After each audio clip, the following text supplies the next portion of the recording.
Assalamualaikum sahabat Ruang Fiksi. Selamat datang penonton baru dan penonton setia. Di sudut desa yang sunyi, seorang pemuda miskin berjalan sendirian di tepi hutan, tubuhnya letih, mata sayunya memandang tanah yang sudah lama tak memberinya harapan. Namun, langkahnya terhenti saat ia melihat seorang wanita cantik, terikat erat di pohon besar, luka-luka menggores kulitnya, dan darahnya mengalir membasahi akar. Udara mendadak membeku, hening, seakan hutan sendiri menahan napas. Siapa wanita itu? Dan rahasia apa yang ia bawa hingga nyawanya menjadi taruhan? Namun sebelumnya, bagi yang beragama Islam saya sarankan untuk menuliskan sholawat Nabi Muhammad, agar kelak sholawat ini menjadi saksi untuk mendapat syafaat di akhirat. Like dan subscribe ke channel ini sangat membantu menyebarkan dakwah Islam dan menjadi amal jariah. Angin senja merayap pelan di tepian Sumatera, membawa dingin dan getir yang menempel di kulit. Raka, pemuda 22 tahun, melangkah di jalur setapak yang tertutup semak. Pundaknya memikul karung kosong, telapak kakinya berdebu, dan di matanya ada lelah yang tak sempat tidur. Suara serangga menjadi musik yang ganjil, seperti menabuh peringatan. Ia menarik napas panjang, menelan sepi, lalu menatap langit yang memerah di sela tajuk pohon. Hari terasa panjang, perutnya kosong, namun tekadnya tetap berjalan. Di pinggir ladang yang ditinggalkan, Raka berhenti sejenak. Bau tanah basah bercampur daun membusuk menguap dari dasar hutan. Ia menunduk, merapikan ikatan karung di pinggang, lalu menggenggam parang peninggalan ayah. Pikirannya menyeberangi kenangan yang tajam. Tatapan sinis warga, bisik-bisik di warung, kabar yang selalu mengaitkan nasib sial dengan namanya. Ia menelan getir itu tanpa suara. Langkahnya kembali bergerak, memasuki rimba yang lebih dalam, di mana cahaya merunduk dan udara semakin dingin. Setapak menghilang ditelan akar yang mencuat seperti jari tua. Burung-burung menahan kicau, menyisakan hening yang aneh. Raka merasakan dadanya berat, bukan karena lelah, melainkan karena sesuatu yang tak mampu ia eja. Ia berhenti, menajamkan pendengaran. Di antara desir dedaun, ada ritme yang berbeda. Semacam helaan napas yang tercekat, semacam rintih yang berusaha tidak terdengar. Ia menoleh ke kiri, lalu ke kanan. Tatapan matanya menyapu semak, mengukur gelap yang merapat. Langkahnya memotong semak berduri. Ranting menampar lengan, tanah licin menagih keseimbangan. Raka menunduk, menyingkirkan sulur yang menghalangi jalan. Rintih itu kini lebih dekat, patah, dan terbungkus takut. Ia mempercepat gerak, merunduk di bawah dahan rendah, lalu tiba di sebuah pohon tua yang berdiri seperti penyangga langit. Batangnya tebal, akarnya menjerat tanah, lumut menempel seperti sejarah. Di sana, pada tubuh kayu yang dingin, seorang wanita diikat dengan tambang yang kasar. Gaun yang kotor, rambut panjang terurai, kulit pucat, luka yang menganga di betis. Bibirnya kering, napasnya pendek, mata yang nyaris pingsan berusaha bertahan. Raka terpaku. Hutan memadat di sekeliling, udara seperti berhenti. Ia melangkah perlahan, meletakkan karung, meraba ujung tambang. Getaran halus merayap dari telapak tangan hingga ke bahu. Parang terangkat, bilahnya mengetuk serat tambang yang keras. Suara gesek mengiris hening, satu ikatan putus, disusul ikatan lain yang mengendur. Wanita itu goyah, tubuhnya miring, hampir jatuh. Raka menahan bahunya, merasakan dingin menular ke tulang. Ia menurunkan tubuh wanita itu ke akar pohon yang menonjol, menjadikannya sandaran yang tidak memedihkan. Ia membuka botol air, menempelkan ke bibir yang kering. Wanita itu menelan perlahan, seperti belajar kembali mengingat rasa. Helaan napasnya memanjang, pipinya memperoleh sedikit warna. Tatapannya kembali fokus. Di kedalaman mata yang tenang itu, ada riak yang tidak biasa. Raka merasakan jantungnya tak teratur, namun tangannya tetap bekerja. Ia merobek ujung kain karung, membalut luka di betis dengan tekanan yang cukup, menahan deras yang hendak tumpah lagi.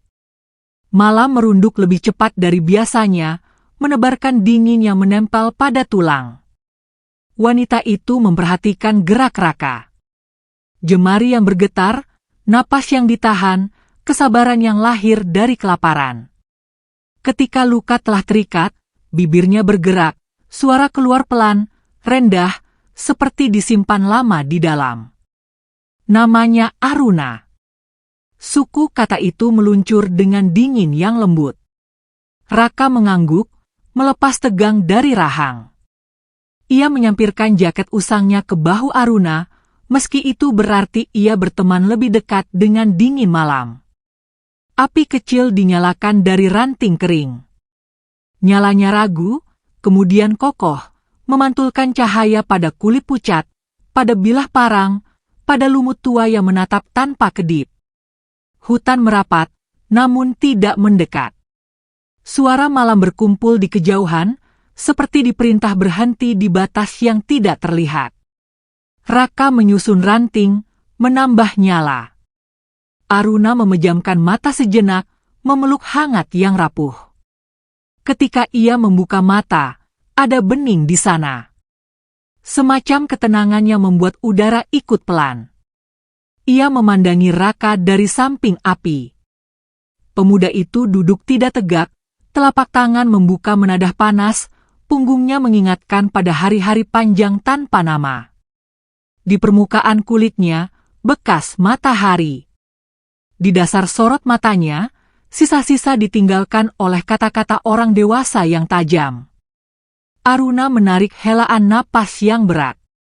Ada rahasia yang menekan dada untuk diucapkan, namun ia menahannya, seperti menahan luapan sungai agar tidak menghanyutkan tepi. Ia hanya mengucapkan terima kasih, sederhana, tetapi terdengar dalam. Raka mengangguk, lalu memalingkan pandang ke nyala yang bergoyang. Api berdesis kecil, memecah getar malam. Waktu berjalan dengan langkah yang lambat, namun tetap maju. Di sela gemeretak ranting, hewan malam melintas tanpa suara, berbalik arah tanpa alasan yang terlihat. Dingin meranggas, keteduhan api menyusun ruang di mana dua orang dewasa saling berbagi diam. Tidak ada kata-kata yang berlebihan.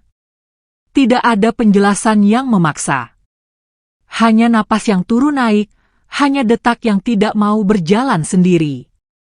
Di tepi diam itu, Aruna akhirnya bersuara lagi. Ia meminta Raka tetap terjaga, kalau hutan memanggil keras. Permintaan itu terdengar ganjil, namun tidak memaksa. Raka mengiyakan, lalu menatap kegelapannya menyalakan imajinasi. Di bawah pohon tua, waktu mengikat pelan, mengukur jarak antara takdir dan keberanian. Api perlahan menjadi bara. Garis malam menebal. Bintang tertutup daun, namun cahayanya tetap menetes pada tanah. Aruna bersandar pada akar yang menonjol, kelopak matanya berat, bahunya rileks setelah lepas dari tambang. Raka memindahkan posisi, mencari nyaman di atas tanah yang dingin. Telinganya menajam, menangkap retak daun, bisik angin, gerak ranting yang hampir tidak terdengar. Di dada, ada resah yang tidak bernama, namun tidak menolak. Resah itu berdiri seperti pintu yang setengah terbuka. Ketika mata hampir terpejam, sesuatu yang halus menyapu batas panca indera. Hawa yang berbeda menyusup dari arah kiri. Bukan hewan yang melintas, bukan angin yang berputar. Semacam kehadiran yang tidak memakai langkah. Raka mengangkat kepala. Di seberang bara yang memerah, tatapan Aruna memantul, tenang, namun dalamnya seperti menyimpan langit. Ia tidak bergerak, tetapi keheningan di sekitar api memusat, seperti menanti kalimat yang menimbang takdir. Bara menghela desisnya, dan hutan menahan tepi suaranya, menyisakan ruang bagi sesuatu yang akan tumbuh dari diam. Bara kecil berkilau seperti mata yang terjaga. Di bawah pohon tua itu, malam terasa lebih padat dari kabut yang sering turun di kaki bukit. Raka menegakkan punggung, menunggu apapun yang disembunyikan hutan. Aruna bersandar pelan, selimut jaket usang menutup bahu yang gemetar halus. Wajahnya pucat, tetapi matanya memantulkan nyala bara dengan ketenangan yang tidak biasa. Detik-detik seolah melebar, memanjang, seperti kain yang ditarik tanpa henti. Dari arah semak, angin berputar. Daun yang semula tak bergerak mendadak bergesekan, mencipta desis pendek, lalu tenang lagi. Raka menoleh, telinga menajam, jemarinya tetap di dekat gagang parang. Ia meraba tanah, merasakan dingin yang meresap sampai tulang. Api berdesis, mengangkat lidah kecilnya, menyerahkan cahaya ke lingkaran gelap yang mengintip dari segala sisi. Istirahat saja, bisik Raka, menahan getar napas yang menggembung di dada. Aruna menggeleng halus. Tetap terjaga sebentar, suaranya rendah, dalam, seperti keluar dari sumur yang lama menahan gema. Malam ini berbeda. Raka tidak bertanya kenapa. Ia hanya melihat ke sekeliling. Tidak ada jangkrik dekat api. Tidak ada burung malam yang lewat. Bahkan tikus tanah yang biasa menimbulkan riak kecil pun seperti memilih memutar jalan. Hening yang menekan. Bising di kejauhan, diam di sekitar mereka. Siapa yang mengikatmu di sini? Ucap Raka akhirnya, pelan, menimbang kata, menjaga agar nada tidak memecahkan sesuatu yang rapuh. Aruna memejam, membuka, lalu memejam lagi. Orang yang takut pada sesuatu yang mereka tak sanggup mengerti. Ia menoleh, menatap Raka dari pinggir cahaya. Orang yang mencium bahaya pada hal yang tidak pernah menyentuh mereka. Kalimat itu seperti batu yang dijatuhkan ke telaga, riaknya diam, tetapi terasa sampai dasar. Raka menelan ludah yang kering. Aku akan memotong sisa tambang di pergelangan tangan, katanya. Suara sendiri terdengar jauh. Parang bergerak lagi, hati-hati. Serat tambang patah satu demi satu. Bekas luka di pergelangan tampak jelas, merah, menebal, menyimpan jejak perlawanan yang panjang.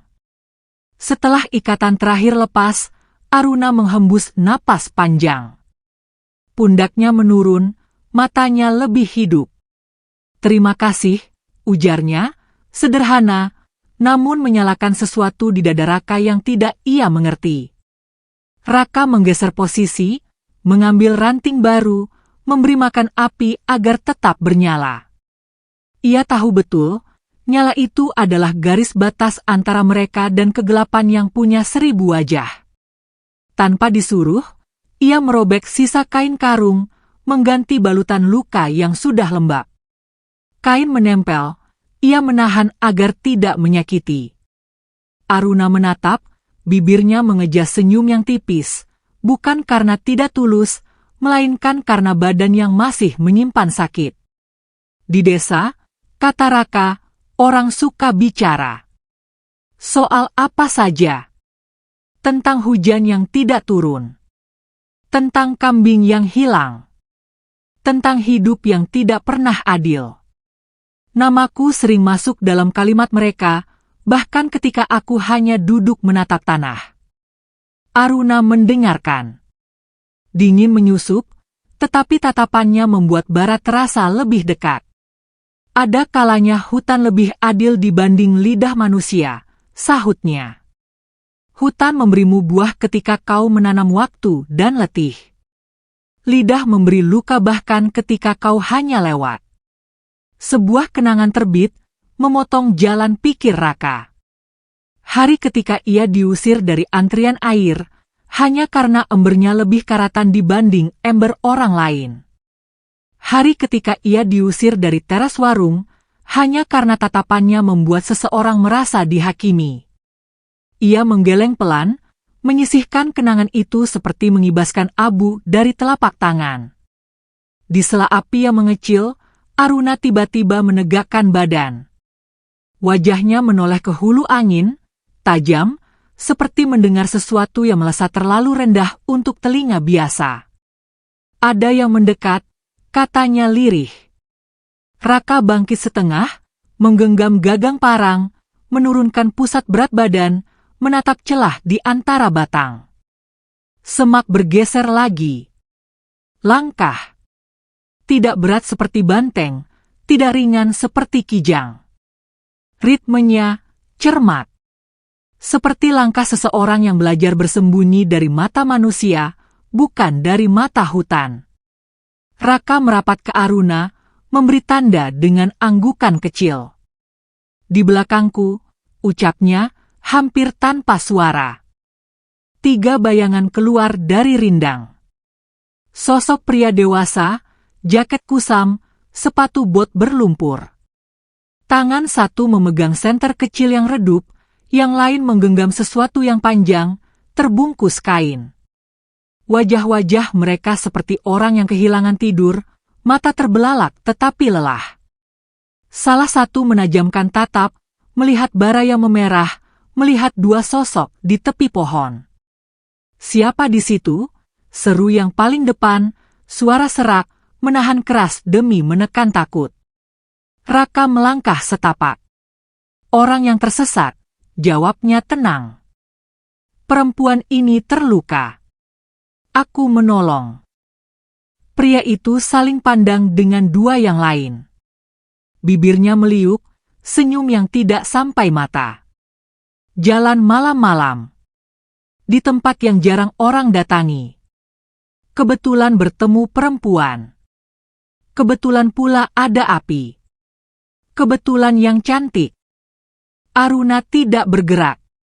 Sorot matanya dingin, seperti air yang tidak memantulkan apapun. Raka mengukur jarak. Jika ia melempar ranting membara pada senter, gelap akan menelan seketika. Jika ia mengayun parang, hanya 1 yang sempat ia jatuhkan. 2 lainnya, ia menelan pahit. Pikirannya berputar cepat, menimbang, menolak panik. Kami akan pergi ketika pagi, katanya, tetap datar. Kalau mau, ambil sebagian kayu. Aku tidak sedang berdagang. Pria kedua menajamkan pandang ke kaki Aruna. Kain terbalut, darah mengering. Bibirnya mencibir pendek. Sudah pukul berapa?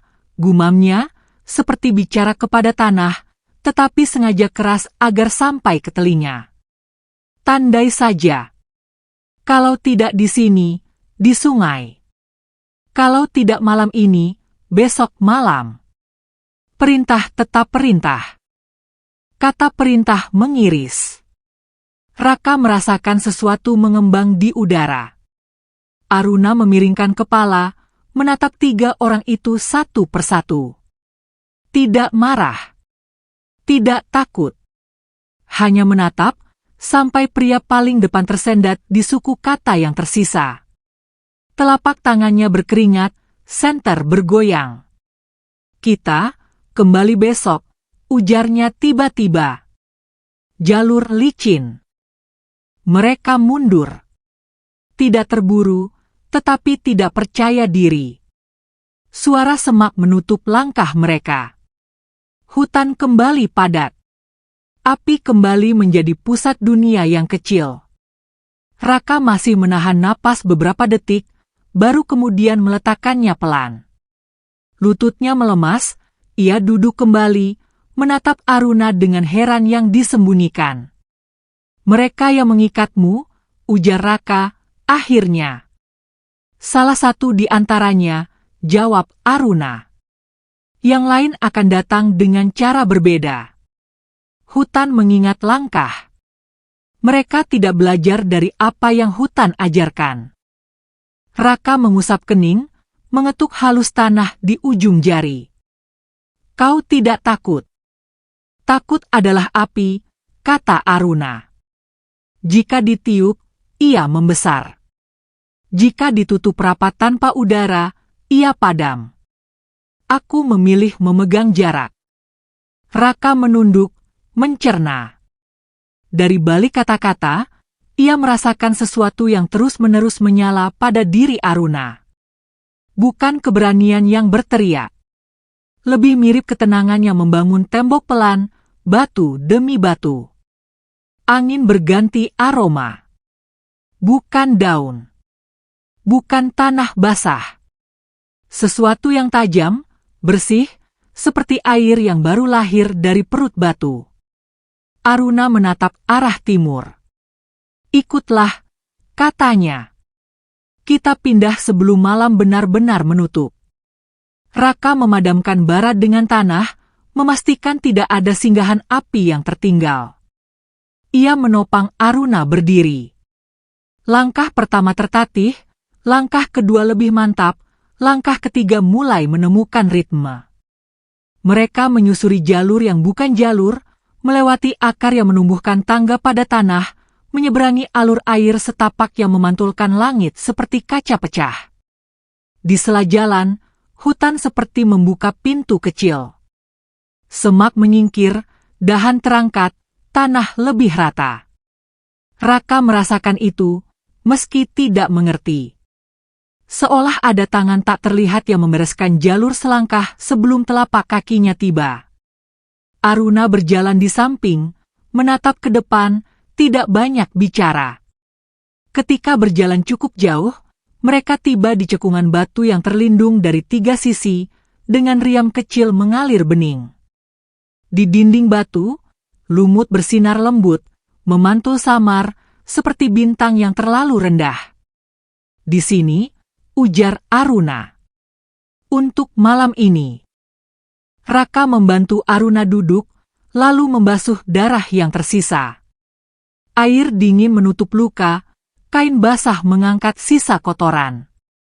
Aruna menahan napas di antara rasa perih, tetapi tidak mengeluh.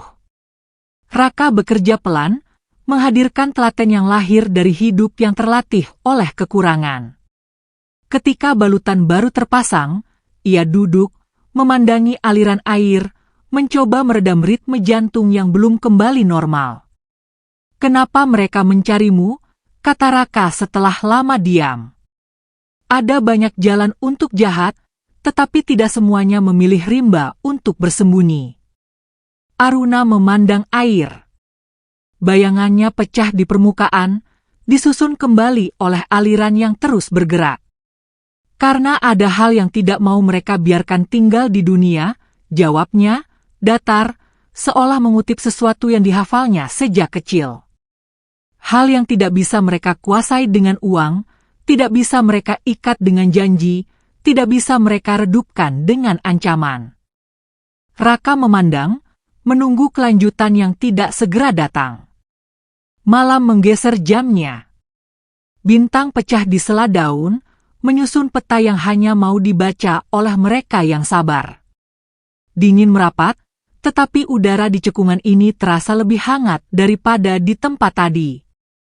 Raka merapatkan jaket pada bahu Aruna, lalu menegakkan bahu sendiri tanpa perlindungan. Kau bisa tidur, ucapnya. Aku berjaga. Aruna menatapnya lama. Kau selalu menaruh yang kau miliki di bahu orang lain, meski itu membuat pundakmu telanjang.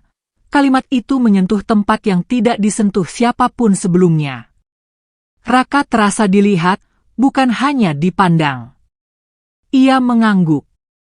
Tidak perlu jawaban. Kelelahan adalah hutang yang harus dibayar dengan tidur. Aruna memejamkan mata, tubuhnya mulai menyerahkan beban pada batu yang hangat oleh lumut. Raka duduk bersila, menatap riam kecil, menghitung detik di sela gemericik. Ia mencoba berdoa, menyebut nama Allah dalam hati, pelan, rapi, seperti menata batu kali di dasar sungai. Kata-kata tidak muluk. Hanya mohon selamat dari bahaya yang terlihat dan yang menyimpan wajah. Entah berapa lama, ketika kelopak mata mulai menuntut bunga tidur, air di Riam bergetar. Bukan karena angin. Bukan karena batu yang jatuh. Getarnya halus, namun teratur, seperti jari yang mengetuk permukaan dari bawah. Raka mendongak. Hening turun lebih tebal daripada selimut. Daun berhenti, hewan menahan napas, bahkan kabut pun seolah berhenti bergerak. Aruna membuka mata. Tidak kaget. Tidak bingung. Ada semacam pengakuan sunyi pada tatapannya, seperti seseorang yang menunggu tamu lama yang akhirnya tiba. Ia bangkit pelan, tidak bertumpu pada luka. Berdiri tegak, tubuhnya condong sedikit ke Riam, telapak tangan terbuka, kosong. Raka bangkit juga, sepercik cemas merayap, membuat ujung jarinya dingin. Dari batas gelap di balik Riam, 2 kilau muncul. Biru pucat, sedingin es yang bertemu bulan. Kilau itu bergerak, mendekat, setenang kapal yang membelah danau beku. Raka mematung. Lututnya mengunci, paru-parunya lupa caranya menukar udara. Waktu menegang, memaku malam di tempatnya. Kilau itu melangkah keluar dari bayang. Garis putih menyusul, garis emas di tepi, garis hitam yang rapat seperti tulisan yang terjaga. Sebuah tubuh besar muncul pelan, kepala terangkat, kumis bergetar. Harimau. Putih. Mata biru yang menyala dari dalam, bukan dari cahaya luar. Raka tidak berteriak. Suaranya tertinggal di belakang tulang. Ia hanya menatap dan ditatap. Udara di antara mereka padat, tetapi tidak kejam. Harimau itu mengangkat dagu, seperti mengakui, lalu menurunkan tatap pada Aruna. Aruna tidak mundur. Tidak juga maju. Hanya berdiri, telapak tangan tetap terbuka. Riam bersuara lagi, lembut, mengantar detik yang tiba bersusun. Napas Raka kembali ke tubuhnya. Sepotong kalimat tumbuh di kepala, tetapi tidak punya mulut untuk keluar. Di sampingnya, Aruna menoleh sebentar, tatapannya singgah di wajah Raka, memberi isyarat yang tidak bisa dibahasakan. Harimau itu melangkah setapak, lalu berhenti. Tanah tidak bergetar, tetapi dada Raka melakukannya. Jauh di balik ranting, bulan menipiskan kabut, menaburkan selembar cahaya pada punggung binatang itu. Bulu putihnya menangkap kilau, menajam, menjelma garis-garis yang seperti tulisan di kitab kuno yang hanya bisa dibaca oleh malam. Aruna mengangkat tangan. Bukan memerintah. Bukan melarang. Lebih mirip menyambut. Harimau itu memiringkan kepala, lalu menyentuh udara di depan telapak Aruna. Tidak ada bunyi. Tidak ada kilat. Hanya keheningan yang berubah bentuk menjadi sesuatu yang lebih dalam daripada diam. Raka merasakan dunia di bawah telapak kakinya bergeser sepersekian. Bukan longsor. Lebih mirip lantai kayu tua yang mengerang pelan ketika seseorang berdiri di ambang pintu yang tidak pernah dibuka. Sesuatu bergerak di tepi pandangnya. Bukan sosok baru. Bukan suara asing. Tetapi pergeserannya membuat semua yang ia ketahui tentang malam tidak lagi berdiri pada tempat yang sama. Di Riam yang terus menyanyi, di cekungan batu yang hangat oleh lumut, di bawah langit yang memelihara bintang, Aruna berdiri di hadapan harimau putih yang mata birunya menyimpan musim dingin yang tidak pernah datang ke Sumatera. Raka menatap, napasnya rapi, denyutnya tidak rapi. Ia tahu, sesuatu yang disembunyikan malam selama ini sedang membuka satu pintu. Dan di balik pintu itu, namanya sudah ditulis. Tanpa tinta. Tanpa suara. Tanpa tanya. Bulan menipis di atas pepohonan, seperti piring retak yang disangga angin. Riam kecil bernyanyi pelan, memantulkan kilau yang jatuh di punggung tubuh besar itu. Harimau putih berdiri setengah di dalam kabut, setengah di dalam cahaya. Setiap helai bulunya menangkap dingin malam, setiap tarikan napasnya menekan hening sampai ke akar. Raka tidak bergerak. Dadanya naik turun pendek, namun matanya tidak lari. Di sampingnya, Aruna berdiri tegak, telapak tangan terbuka menghadap udara, seperti menyambut sesuatu yang sudah ia kenal sejak sebelum kata-kata. Seekor capung tersesat mengitari nyala bening di permukaan air, lalu hilang di balik lumut. Dalam sekejap yang panjang, harimau itu menunduk. Kumisnya bergetar, sorot biru di matanya berdenyut pelan, seolah mendengar suara yang tidak diucapkan. Raka merasakan ujung jarinya mati rasa. Tanah di bawah kakinya tidak berubah, namun rasa dunia di telapak kaki tiba-tiba menjadi lain. Seperti ada nadir yang diputar sedikit, menggeser arah tanpa mengubah jarak. Aruna melangkah satu tapak. Tidak terburu, tidak ragu. Ia mengangkat tangannya setinggi dada. Harimau itu mengangkat kepalanya lagi, lalu bergerak mendekat. Setiap tapak mendarat tanpa bunyi, namun jantung Raka menghitungnya dengan sangat jelas. 1, 2, 3. Harimau itu berhenti pada jarak di mana napasnya menyentuh kulit. Udara memadat, membawa aroma yang bersih dan dingin, seperti batu yang baru dialiri hujan pertama. Ketika sorot biru itu berpindah dari Aruna ke Raka, lutut Raka hampir melemah. Bukan karena takut kehilangan nyawa, melainkan karena sadar sedang ditimbang oleh sesuatu yang melihat lebih dalam daripada kulit. Sorot itu tidak jahat. Tidak pula manis. Ia seperti mata air yang tidak memihak, yang menyimpan bayangan siapapun yang berani menatapnya. Suara pun datang. Bukan dari mulut harimau, bukan dari mulut Aruna, bukan dari daun yang bergesek. Suara itu menyeberangi udara tanpa bergerak, jatuh langsung ke dalam kepala, lalu menyebar di dada seperti panas yang dilahirkan dari dalam. Raka, ucapnya, tenang, dalam, seakan nama itu sudah ditulis di langit sejak lama. Raka hendak menoleh pada Aruna, namun Aruna sudah menatapnya dengan isyarat yang memintanya bertahan. Kau tidak sendiri, lanjut suara itu. Keberanianmu telah mengetuk pintu yang lama tertutup. Hutan mengingat tangannya melepas, bukan tangan yang mengikat. Raka menelan napas. Ada dorongan untuk bersujud, ada dorongan untuk lari, ada dorongan untuk menangis tanpa suara. Semua dorongan itu bertabrakan, kemudian membentuk diam yang rapat.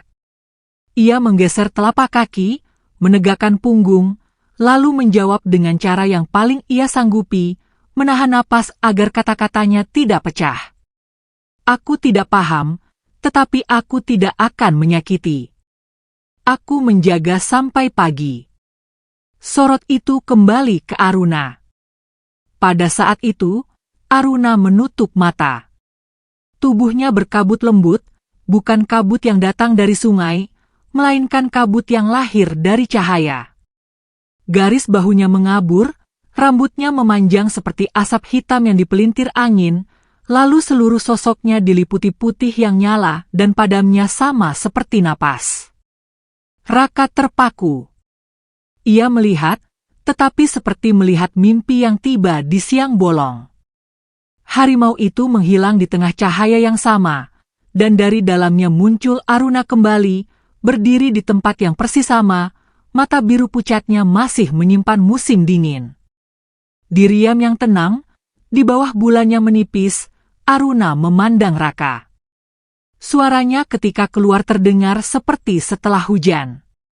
Jernih, namun menyembunyikan gemuruh. Jangan takut, Raka. Ini bukan sihir untuk menjerat. Ini rumah yang tidak bisa kutinggalkan, bahkan ketika aku ingin. Raka menarik napas panjang, memeluk dingin sampai ke tulang. Di balik keterkejutan, ada kelegaan yang tidak ia sangka. Lengan yang tertahan perlahan turun. Ia tidak mundur. Ia juga tidak maju. Ia hanya berdiri di tempatnya, menatap Aruna seperti menatap batas yang selama ini diyakini tidak boleh disilang. "Aku tidak takut," ujarnya pelan. "Aku hanya belajar cara berdiri di depan hal yang lebih besar dariku." Aruna menundukkan kepala, sebentar saja, seperti memberi hormat pada sesuatu yang tidak terlihat. Di suaranya, ada retak halus yang bukan kelemahan, melainkan bekas dari sesuatu yang sudah lama dibawa. "Aku dibesarkan untuk menjaga batas, Raka. Untuk menyimpan rahasia hutan di dalam napas. Untuk menutup pintu, bahkan ketika seseorang di luar pintu itu mengetuk dengan sabar. Tetapi suatu hari, aku ingin tahu bagaimana rasanya meneteskan air mata karena hal kecil. Bagaimana rasanya menahan lapar yang tidak bisa diusir dengan perintah. Bagaimana rasanya memegang tangan tanpa perisai. Di tempatku, keinginan seperti itu disebut pengkhianatan." Raka menunduk. Kata-kata itu tajam, namun tidak melukai. Ia melirik balutan di betis Aruna, kain karung yang menjadi penyangga sementara bagi daging yang mencoba tumbuh kembali. "Siapapun yang mengikatmu malam tadi," ucapnya, "tidak lebih kuat daripada mereka yang memerintahkanmu hidup tanpa pilihan." Aruna menatapnya. Di sorot matanya, bulan memantul jadi dua. Suara yang tadi berbicara dalam kepala tidak kembali, tetapi hawa di sekitar mereka tetap menyimpan gema. "Mereka tidak akan berhenti," kata Aruna. "Selama aku bernapas, selama mata biru ini menembus gelap, mereka akan memanggil itu bahaya. Bahaya bagi kekuasaan yang mereka takut kehilangan. Bahaya bagi cerita yang mereka takut runtuh." Raka menatap Priam. Airnya jernih, dasar batu terlihat seperti punggung ikan yang membeku. Ia mencoba menyusun kalimat, takut kalimat itu berlebihan, takut kalimat itu kurang. Akhirnya ia memilih yang paling sederhana. "Kita tidak akan lari malam ini. Kita hanya pindah jika hutan menyuruh.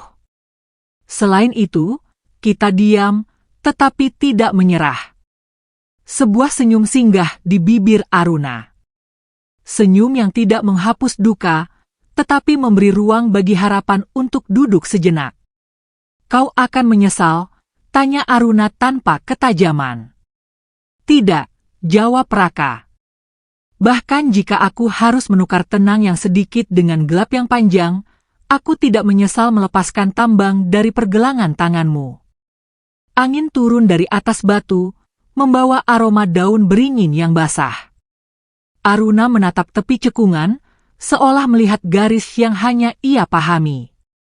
Ia menurunkan suara, seperti memindahkan rahasia dari dadanya ke udara. "Ada sesuatu yang harus kuberi, Raka. Bukan karena kau meminta, bukan karena kau menolong dengan harap kembali. Ini adalah hal yang kami panggil anugerah hati bersih. Hal yang hanya bisa diberikan sekali. Dan hanya kepada orang yang tidak menukar tangan dengan imbalan." Raka menoleh cepat. Dada yang sudah penuh kembali membuka ruangan baru untuk debar. "Kau tidak perlu," ujarnya spontan. "Aku menolong karena manusia seharusnya menolong. Aku tidak ingin kau membayar." Aruna menggeleng pelan. "Ini bukan bayaran. Ini bekal agar langkahmu tidak dihabisi oleh batu yang dilempar orang yang tidak mau melihatmu berdiri." Aruna mendekat satu tapak. Jarak antara mereka menipis, tetapi tidak menyesakkan. Ada jarak yang disisakan untuk hormat. Ada jarak yang dihapuskan oleh percaya. Telapak tangan Aruna terangkat setinggi dada Raka. Jari-jarinya ramping, ada bekas merah yang baru saja memudar. Udara di sekitar telapaknya bergetar tipis, seperti permukaan danau yang disentuh jarum. Raka menahan napas tanpa sadar. Jantungnya, yang sejak tadi berlari tanpa ritme, tiba-tiba berhenti di satu ketukan, lalu berjalan lagi dengan ketenangan yang asing baginya. Aruna menatap tepat ke dalam mata Raka. Suara yang keluar darinya sekarang tidak lagi berupa kata-kata panjang. Hanya satu kalimat yang dirangkai rapat. Pakailah ini untuk berdiri, bukan untuk menginjak.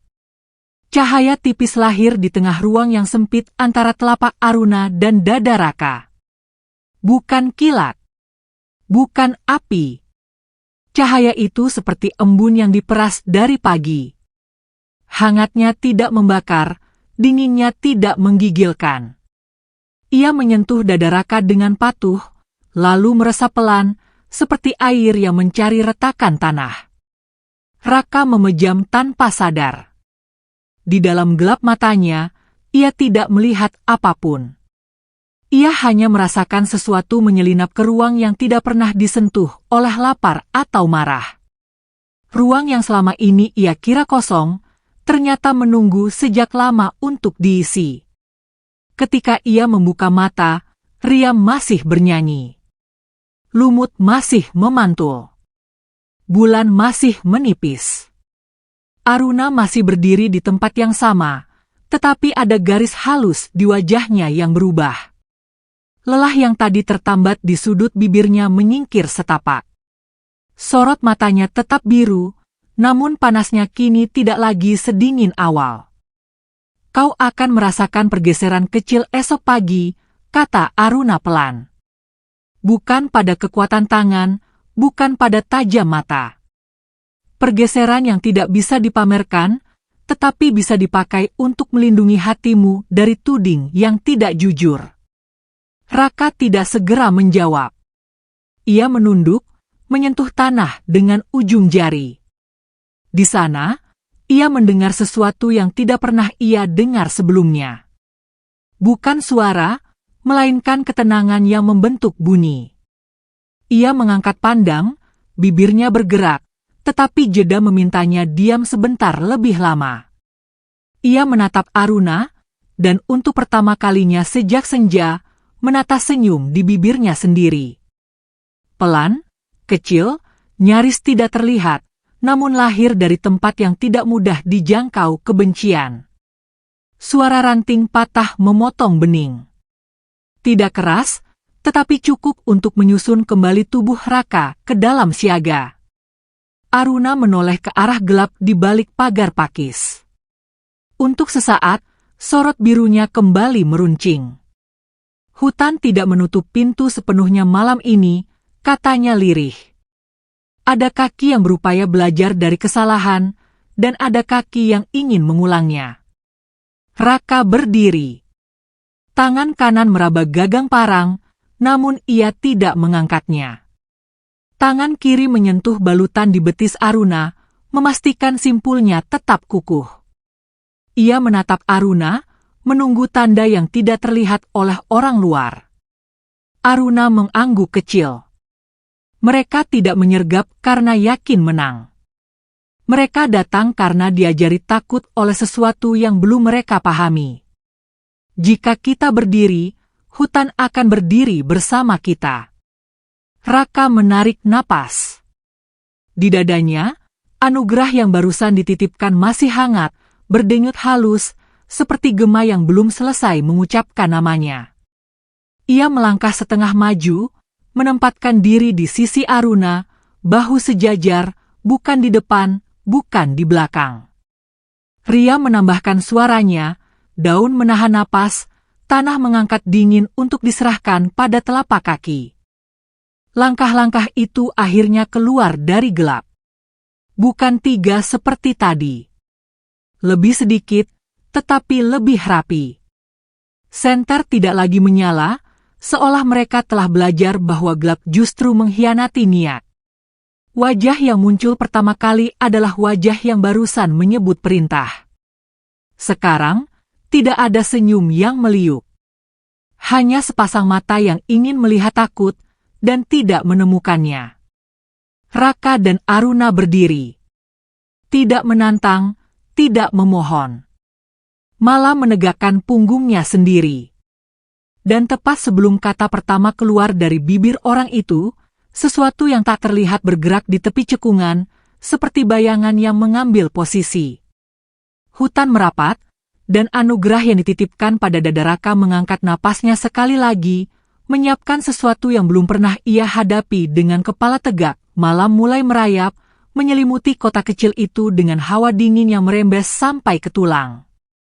Di ganggang sempit, lampu jalan berkedip lemah, seperti hendak padam kapan saja. Udara dipenuhi aroma asap dari warung-warung sate di pinggir jalan, bercampur dengan bau tanah basah sisa hujan sore tadi. Raina melangkah cepat, jaket tipisnya tidak cukup untuk menahan gigitan angin. Ia baru saja pulang dari pasar malam, membawa beberapa bahan makanan yang dibungkus dalam kantong plastik.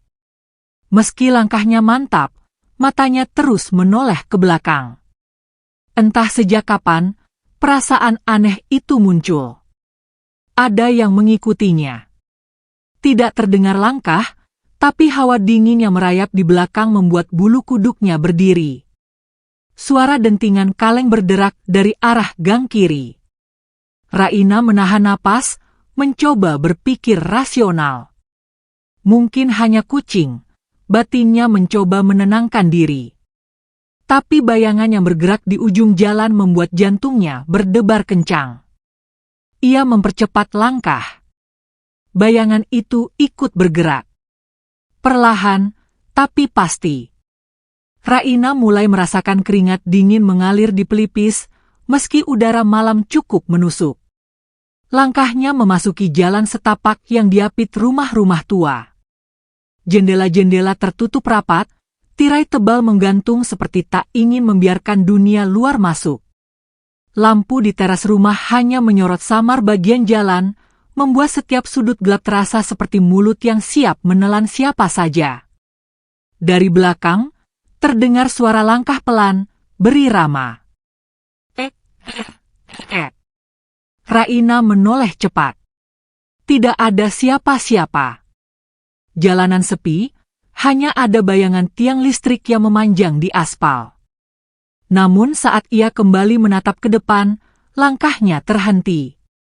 Di ujung jalan, berdiri seorang pria tinggi mengenakan jaket gelap. Wajahnya tidak terlihat jelas karena topi yang ia kenakan menutupi sebagian besar wajahnya. Ia hanya berdiri, menatap lurus ke arah Raina. Raina menelan ludah. Apa dia yang dari tadi mengikutiku? Pikirnya. Pria itu tidak bergerak. Hanya berdiri diam, seperti patung di tengah malam. Udara di sekitar terasa semakin dingin. Raina memutuskan untuk berbalik arah, namun baru 3 langkah ia ambil, terdengar suara berat pria itu memanggil pelan. Raina. Langkahnya membeku. Ia tak pernah mengenal suara itu. Getaran suaranya seperti menembus lapisan udara, langsung menusuk telinga dan membuat tengkuknya kaku. Ia berlari. Tidak peduli suara langkah yang kini semakin cepat di belakangnya, atau napas berat yang terdengar makin dekat. Kantong plastik di tangannya bergoyang keras, sebagian isinya jatuh ke tanah. Ia tidak berani berhenti untuk mengambilnya. Gang itu seperti memanjang tak berujung, setiap tikungan terasa sama, membuatnya bingung arah. Tiba-tiba, dari sebuah pintu rumah yang terbuka, cahaya lampu menerobos keluar. Seorang wanita tua berdiri di ambang pintu, memanggil dengan suara cemas. Raina, cepat masuk. Tanpa berpikir, Raina melesat masuk. Pintu langsung ditutup rapat oleh wanita itu. Nafas Raina memburu, dadanya naik turun cepat. Apa? Apa yang barusan terjadi, Bu? Tanya Raina di sela napas. Wanita itu tidak langsung menjawab. Matanya menatap keluar jendela dengan sorot khawatir. Kamu harus hati-hati. Malam ini bukan malam yang aman untuk berjalan sendirian. Raina mengernyit, mencoba memahami maksudnya. Namun sebelum sempat bertanya lebih jauh, suara langkah itu kembali terdengar, kali ini sangat dekat, tepat di depan pintu. Oh, tok, tok. Suara ketukan itu berat, lambat, tapi mengandung tekanan yang membuat udara di dalam rumah terasa semakin pekat. Wanita tua itu memberi isyarat kepada Raina untuk diam. Mereka berdua menahan napas, hanya suara detak jantung yang terasa memekakkan telinga. Ok, tok, tok. Ketukan itu terulang, lebih keras. Raina ingin berteriak, namun tubuhnya terasa kaku, seolah ada sesuatu yang menahan. Wanita tua itu perlahan melangkah mendekati pintu, lalu berhenti tepat di depannya. Tangannya terulur, tapi tidak untuk membuka, melainkan meraba sesuatu di dinding samping. Klik. Lampu di teras menyala. Melalui celah kecil di tirai, Raina mencoba mengintip. Yang ia lihat membuat darahnya berdesir. Pria itu masih berdiri di sana, namun kini ia menatap lurus ke jendela tempat Raina mengintip. Bibirnya melengkung membentuk senyum tipis, tapi matanya kosong, seperti tak berjiwa. Wanita tua itu berbisik, suaranya hampir tak terdengar. Jangan tatap matanya, apapun yang terjadi. Raina mundur, jantungnya berdegup kencang. Tapi ia tidak bisa menahan rasa penasaran yang membuncah. Ketika ia kembali menoleh ke celah tirai, pria itu sudah tidak ada. Rumah itu kembali sunyi. Namun dari kejauhan, samar-samar, Raina mendengar bisikan yang menyebut namanya. Bisikan yang entah datang dari luar, atau dari dalam pikirannya sendiri. Kalau kamu mau, aku bisa lanjutkan ke chapter 4 yang akan mulai mengungkap siapa sebenarnya pria itu dan kenapa ia mengikuti Raina. Mau aku teruskan? Udara di cekungan batu menegang, seperti tali biola yang diputar terlalu kencang. Dari selapakis, dua sosok muncul tanpa senter, langkahnya rapi, napasnya teratur, mata mereka menyisir gelap yang sudah dilatih untuk menyembunyikan. Aruna berdiri sejajar dengan Raka, bahunya tidak merosot, sorot birunya meruncing seperti ujung jarum yang tahu persis kemana harus mengarah. Riam kecil tetap bernyanyi, namun setiap tetes air terdengar lebih jelas, seolah hutan ikut menahan napas. Pria pertama berhenti di bibir cekungan. Wajahnya keras, dagu berparut, ada bekas luka lama yang mengiris dari pelipis ke bawah telinga.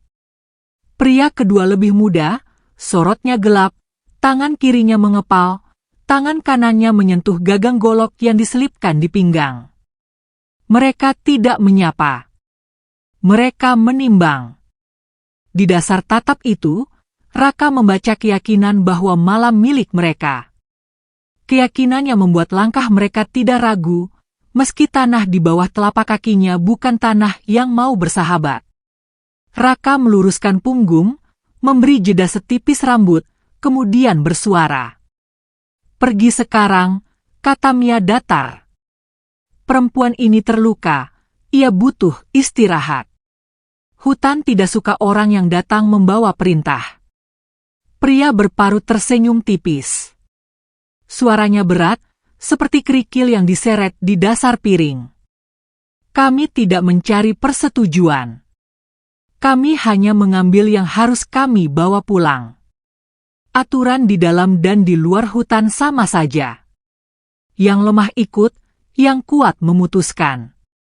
Aruna menoleh sekejap, memandang Raka, lalu kembali menatap dua lelaki itu. Tidak ada gemetar pada bibirnya. Tidak ada retak pada suaranya. Kau salah membaca hutan, ucapnya pelan. Hutan tidak menulis undang untuk mereka yang suka menaklukkan. Hutan menulis jejak. Dan jejak kalian malam ini akan ditanya besok pagi. Pria muda mendengus. Cukup sudah. Jangan banyak bicara. Langkahnya maju selangkah, goloknya bergerak seujung jari. Saat itulah sesuatu yang halus berubah, nyaris tak terlihat, namun terasa oleh kulit yang peka. Udara di antara dua batu di kanan mereka bergeser, seolah ada jaring tipis di rentang melintang. Daun pakis tidak lagi jatuh lurus. Ia melengkung, seperti tersentuh angin yang berasal dari bawah tanah. Raka merasakan anugerah yang dititipkan Aruna berdetak di dada. Tidak panas, tidak dingin, hanya mantap, seperti tangan tak terlihat yang menenangkan gelombang. Detak itu menyusun keberanian yang tidak berteriak, keberanian yang berdiri diam namun membuat tanah membulat di bawah telapak kaki. Ia melangkah setengah, tidak menutup Aruna, tidak juga membuka celah. Mata pria muda itu menajam, tetapi ada keraguan sekilas, begitu cepat, seperti kilat yang tidak menggelegar. Pria berparut mengangkat tangan, memberi isyarat pada kawannya agar menahan diri. Ia menatap Aruna lebih lama, seperti mencoba mengingat sesuatu yang pernah didengar di warung-warung yang lampunya berayun oleh angin. Mata biru, gumamnya, lebih kepada dirinya sendiri. Ia menarik napas yang berat. Orang-orang tua pernah bilang, barang siapa menatap mata itu terlalu lama, ia akan melihat serpihan dirinya sendiri yang tidak mau diakui. Aruna tidak menyahut. Ia hanya menggeser telapak kaki, menempel lebih jelas pada tanah. Raka menangkap gerak kecil itu, mengerti, lantas melakukan hal yang sama. Pada saat yang sama, riam kecil mengangkat suaranya setitik. Suara air menjadi lebih tebal, lebih dalam, seperti biola yang mendapat ruang kosong untuk menggema. Pria muda kehilangan sabar. Ia meluncur, mengayun pendek. Goloknya hendak memotong udara di depan Raka, bukan untuk mengenai, melainkan untuk mencicipi takut. Raka memiringkan tubuh, setipis daun, dan pada detik itu akar yang menonjol di samping batu mengangkat punggungnya seujung jari, cukup untuk tersangkut telapak sepatu lawan. Langkahnya koyak, ayunannya jatuh ke samping, membentur udara kosong, kemudian keseimbangannya lepas. Ia tersungkur setengah, telapak tangannya menghantam tanah, napasnya pecah. Firasat membuat pria berparut bergerak, hendak menutupi celah, namun malah menambahkan satu keping kejutan lain. Dari kegelapan di belakang mereka, dua titik kilau sebentar muncul dan lenyap, seperti mata yang tidak mau menampakkan seluruh dirinya. Bukan ancaman terang-terangan. Lebih mirip tanda bahwa mereka tidak berdiri sendirian di cekungan ini. Pria berparut menarik langkahnya kembali, matanya menyapu rumputan yang basah. Hutan memintanya membaca bahasa yang tidak pernah ia pelajari. Kau bisa pulang dengan kaki yang utuh, ucap Raka, suaranya tidak naik. Atau kau bisa memaksa dan kembali membawa luka yang tidak bisa diobati dengan jamu. Pilih malam ini yang tidak menuntut banyak darimu. Besok, mu masih bisa bangun sebagai orang yang tidak memalukan. Kalimat itu menggantung, lama, seperti kain basah di tali jemuran. Pria muda berdiri lagi, wajahnya memerah oleh malu, bukan oleh sakit. Ia menatap Raka dengan kebencian yang baru lahir. Namun ketika ia hendak menjejak, sesuatu pada tanah menolaknya. Bukan gerak. Bukan suara. Hanya pengetahuan tiba-tiba bahwa langkah selanjutnya tidak akan berakhir baik. Matanya berpindah ke pria berparut, mencari perintah. Pria berparut menjilat bibirnya yang kering. Ia paling banyak makan malam, paling sering memerintah pagi, paling memahami rasa takut sore. Di hadapan mata biru Aruna dan diamnya Raka, semua itu kehilangan bentuk. Ia mengangkat tangan lagi. Cukup. Kita kembali. Besok. Dengan cara lain. Aruna menatapnya. Bawa kata-katamu seperti mu membawa pisau, ucapnya. Jika Mu tidak berhati-hati, Mu akan melukai telapak tangan sendiri lebih dulu. Mereka mundur, tidak menoleh, menyelam ke gelap yang membuka pintu untuk orang yang memilih pergi. Suara mereka lenyap ditelan pakis. Riam kembali ke nadanya yang semula, udara menurunkan tegang, daun kembali jatuh lurus. Raka melepaskan napas yang disimpannya sejak detik pertama mereka muncul. Ia menoleh ke Aruna, sorotnya bertanya, namun bibirnya tidak menyusun tanya. Aruna duduk perlahan, punggung menyandar pada dinding batu yang lembut oleh lumut. Ia menutup mata sebentar, lalu membukanya lagi. Bukan karena mereka takut, katanya, pelan. Mereka pergi karena hutan meminjam bahu kita untuk berkata. Raka mengangguk. Di dada, anugerah itu masih tenang, tidak mendesak apapun. Ia menambahkan beberapa ranting kering yang ia simpan tadi ke pangkal Riam, menyalakan nyala kecil yang cukup untuk mengusir gigitan dingin. Api memantulkan cahaya pada kulit Aruna, pada bilah golok yang tergeletak tak jauh, pada bekas luka di pergelangan yang kini mulai berhenti berdenyut. Malam bergerak lagi. Bintang merapat, angin menyapu pucuk-pucuk daun, membawa jauh suara yang tidak perlu kembali. Raka duduk lebih dekat, tidak menanyakan hal-hal yang belum siap dijawab. Aruna menyandarkan kepala sejenak, sorot birunya melembut, tidak sekeras di pinggir cekungan tadi. Aku tidak akan selalu bisa menyamarkan langkah mereka, ucapnya. Mereka tidak hanya membawa golok. Mereka membawa nama yang dipakai seperti palu. Nama yang membuat orang-orang menunduk sebelum bertanya. Nama itu keluar sendiri dari ingatan Raka, seperti batu yang muncul ketika air surut. Parman. Seorang pria berkantong tebal di desa, yang suaranya lebih sering menjadi keputusan daripada sekadar pendapat. Orang yang gemar menimbang nilai orang lain memakai timbangan yang dia buat sendiri. Raka menatap nyala api. Ia mengenal rasa yang muncul di dada. Bukan takut. Bukan marah. Lebih mirip letih yang memperpanjang punggung. Ia berbisik pelan, bukan untuk menantang malam, melainkan untuk mengingatkan diri. Aku tidak berutang pada orang yang menyakiti untuk membalasnya. Aku berutang pada diriku sendiri untuk tetap berdiri. Aruna menoleh. Senyum singkat menyentuh bibirnya. Itu kalimat yang benar. Namun berdiri sering membuat punggung sakit. Kau siap menanggungnya? Raka tidak menjawab. Ia menambah kayu. Api menjilat pelan, memanjat udara, lalu turun lagi. Waktu merambat, menyulam menit menjadi kain yang lebih tebal. Ketika dingin mencapai gigi, Aruna merapikan syal lusuh yang menutupi leher. Raka melepas kain dari pinggangnya, menambah lapis pada bahu Aruna, sementara bahunya sendiri menghadap angin. Aruna memperhatikan gerak itu, dan ada sesuatu yang menipis di sorotnya. Bukan rasa kasihan. Lebih mirip rasa percaya yang tumbuh seperti lumut, pelan, tanpa trompet. Di sela hening, Raka menyusun doa.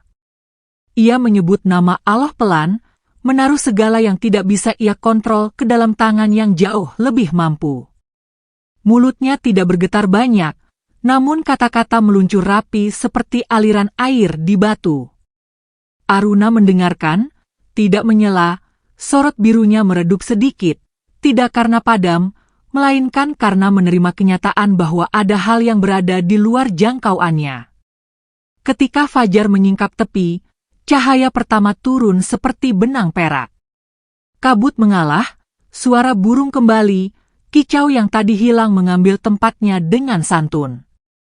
Aruna membuka kain balut, memeriksa luka. Dagingnya tidak lagi segelap malam sebelumnya. Tepi luka rapat, darah kering mengelupas. Raka melepas napas yang tidak ia sadari masih ditahan. Ia berdiri, menengok jalur keluar dari cekungan. Kita bergerak, ujarnya. Sebelum siang mengantar lebih banyak langkah. Aruna mengangguk. Mereka mengikat ransel kecil dari kain, menyimpan sisa singkong, menyelipkan 2 batang kayu sebagai penyangga jika lutut mengajukan protes. Raka berjalan di depan, bukan untuk memimpin, melainkan untuk membuka jalur yang cenderung menutup kembali. Anugerah di dadanya seperti menyalakan kompas yang tidak butuh jarum, menuntunnya ke setapak yang paling ringan. Akar yang menonjol terasa seperti menunduk, cabang yang rendah serasa mengangkat diri sejangkau telapak tangan, membuat pergerakan lebih mudah dari yang semestinya. Di tengah perjalanan, hutan membuka ruang lapang yang belum pernah dilihat Raka. Tanahnya datar, rumputnya pendek, batu besarnya bulat, ditaburi lumut yang memantulkan hijau pucat. Aruna berhenti, tatapannya dalam, sorot biru menyapu sekeliling seperti membaca tulisan di dinding yang tak terlihat. Ini tempat yang aman, ucapnya. Untuk hari ini. Malam nanti, mungkin berubah. Hutan tidak memberi jaminan, ia memberi kesempatan. Mereka duduk di tepi batu besar. Raka memotong buah hutan yang ia simpan, menyerahkan separuh pada Aruna. Rasa manisnya tidak mewah, namun tidak pelit. Aruna memakannya pelan, seperti orang yang menghargai setiap gigitan bukan karena lapar saja, melainkan karena mengenali doa di balik tangan yang memetik. Setelah selesai, Raka meneguk air, menyeka bibir dengan punggung tangan. Di kejauhan, samar, suara orang-orang muncul. Bukan teriak, bukan bisik. Semacam dengung yang dibawa angin, berasal dari arah desa. Aruna menangkapnya lebih dulu. Ia memiringkan kepala, mengukur arah. Orang-orang selalu datang dengan 2 kemungkinan. Untuk menolong atau untuk menambah luka. Raka mengikat ulang tali ransel, menariknya kencang. Kita tidak akan bersembunyi, katanya. Kita juga tidak akan menantang. Jika mereka datang dengan mata yang mau melihat, kita berdiri. Jika mereka datang dengan mulut yang membawa palu, kita menyingkir setapak. Mereka menunggu beberapa menit yang panjang. Hutan tidak lagi menahan napas, namun ia tidak pula mengizinkan bising memimpin. Akhirnya 3 sosok muncul di bibir ruang lapang. Bukan pria berparut. Bukan pria muda yang mengayun golok. Yang datang adalah 2 laki desa yang sering ditemui Raka di pasar, dan seorang perempuan muda yang pernah menukar seikat daun obat dengan sepotong roti. Wajah mereka cemas, tetapi tidak keras. Mata mereka lelah, namun tidak memerah oleh kemarahan. Raka berdiri. Aruna menyesuaikan duduknya, sorot birunya tidak ditajamkan. Lelaki pertama mengangkat tangan kosongnya, sebagai tanda bahwa ia datang tanpa niat menusuk. Kami mencari Raka, ujarnya, napasnya pendek. Desa, tidak baik-baik saja. Sungai keruh. Ayam mati tanpa sebab. Padi menguning sebelum waktunya. Orang-orang mulai menyebut namamu. Mereka bertanya-tanya apakah kau marah. Raka menatapnya lama, membiarkan kata-kata itu berdiri lengkap di udara. Ia tidak mengelak. Ia juga tidak mengangguk. Ia hanya menyusun ulang napasnya agar suara tidak goyah. Aku tidak memaki desa. Aku tidak mendoakan yang buruk. Jika ada yang keruh, itu urusan yang lebih besar dari namamu. Aku hanya ingin berdiri tanpa diinjak. Perempuan muda melangkah setapak. Sorotnya jujur. Kami membawa pesan dari beberapa tetua. Pulanglah. Bukan untuk tunduk. Bukan untuk meminta maaf pada orang yang menyakitimu. Pulanglah supaya kami bisa memperbaiki cara kami melihat. Jika kau masih memilih tinggal di hutan, maka biarkan kami datang kemari dengan cara yang pantas. Pintu itu kami minta untuk jangan ditutup. Aruna menatap Raka. Sorotnya tidak memaksa, tidak mengajak. Hanya memantulkan pertanyaan yang seharusnya dijawab oleh orang yang telah menempuh luka. Angin melewati ruang lapang, mengangkat ujung rambut Aruna, membawa aroma air jauh di balik bukit. Raka mengangkat wajahnya ke langit. Di sana, awan menggulung seperti kain putih yang sedang dibentang. Di dada, anugerah itu berdenyut sekali, memberitahu bahwa keputusan terbaik tidak selalu keputusan yang paling mudah diucapkan. Raka menunduk lagi, menatap 3 orang yang berdiri dengan canggung, tubuh mereka dikusuti lelah, sorot mereka memohon tanpa memaksa. Ia menghela napas yang panjang, nyaris sejauh jarak antara luka lama dan harapan baru. Bibirnya bergerak, menyusun kalimat yang tidak lahir dari dendam, tidak pula lahir dari takut. Ia belum melangkah. Ia belum memutuskan pulang. Namun ia berdiri, dan ketika ia berdiri, hutan berdiri bersamanya, menyusun pagar yang tidak terlihat di sekeliling hati, agar apapun yang datang tidak lagi menginjak seenaknya. Di tepi batu besar itu, sebelum siang benar-benar jatuh, keputusan itu mengambil bentuk dalam diam yang panjang. Dan di balik semak yang bergoyang halus, ada sepasang mata lain yang memperhatikan, menyimpan kabar itu untuk dibawa pada orang yang menanti dengan sabar, orang yang menimbang sesuatu yang lebih berat dari sekadar kabar pulang, orang yang menyebut dirinya Parman, dan percaya bahwa dunia hanya berpihak pada yang paling keras suaranya. Siang menua.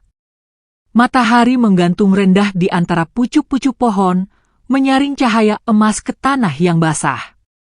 Di tengah hutan, suara riam perlahan menipis, berganti bisikan lembut dedaunan yang digesek angin sore. Raka berdiri di bawah pohon besar, tubuhnya tegap, namun sorot matanya dalam, memikirkan kata-kata terakhir dari para utusan desa. Aruna duduk di atas batu, memandangi Raka dari samping. Sorot birunya kali ini tenang, seperti danau yang telah menerima hujan berhari-hari dan kini siap memantulkan langit. Jika kau memilih kembali ke desa, katanya lirih, kau akan berjalan di antara orang-orang yang pernah meludahi tanah yang kau langkahi. Raka tidak segera menjawab. Ia memandangi tanah di bawah kakinya, lalu menatap kembali jejak langkah yang mereka tinggalkan di antara semak. Aku tidak kembali untuk diingat sebagai orang yang dibuang, ujarnya. Aku kembali untuk menegakkan harga diri. Dan jika mereka benar-benar berniat menebus kesalahan, maka mereka harus melihat bahwa yang kembali bukan Raka yang sama. Aruna mengangguk pelan. Dan jika mereka menjatuhkanmu lagi, aku akan tetap berdiri. Karena sekarang, aku punya alasan yang tidak bisa mereka rebut. Raka menoleh, matanya menatap dalam ke mata Aruna. Aku punya kepercayaan darimu, dan anugerah yang tidak akan kubiarkan sia-sia. Perjalanan menuju desa dimulai tanpa seremoni. Mereka tidak membawa banyak barang, hanya 1 ransel, 2 bekal sederhana, dan langkah yang tidak lagi ragu. Sepanjang jalan, hutan terasa lebih ramah.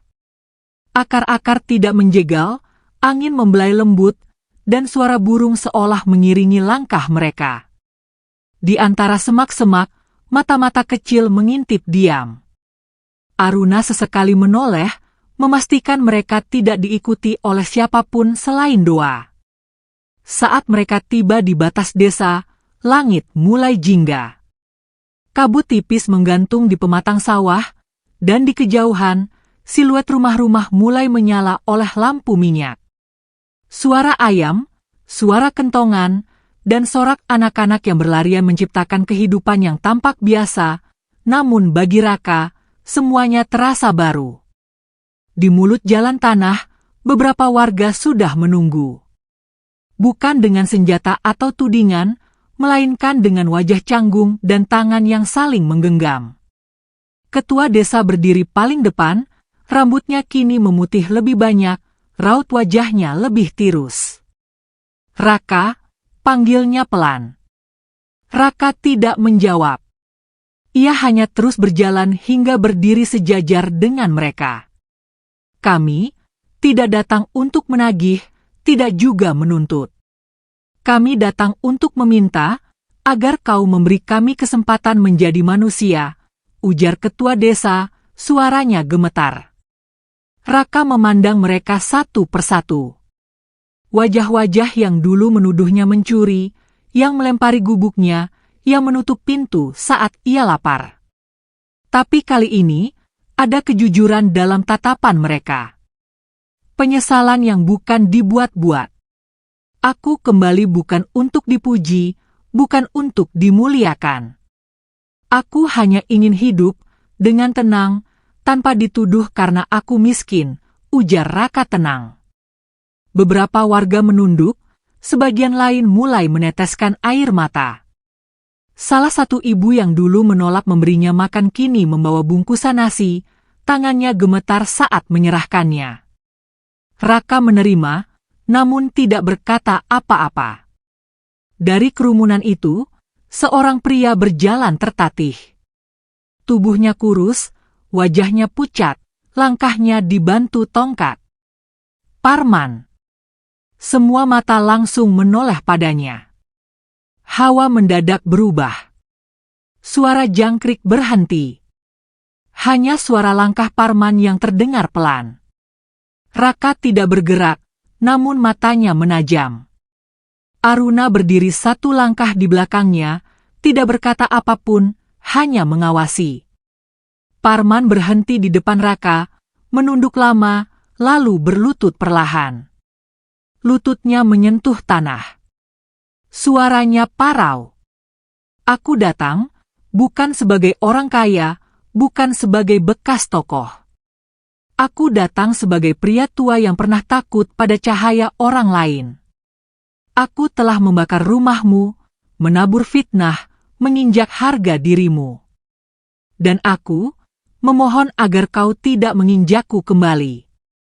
Bukan karena aku pantas dimaafkan, tapi karena aku tahu kau lebih besar dari aku." Hening. Tak ada yang berani bicara.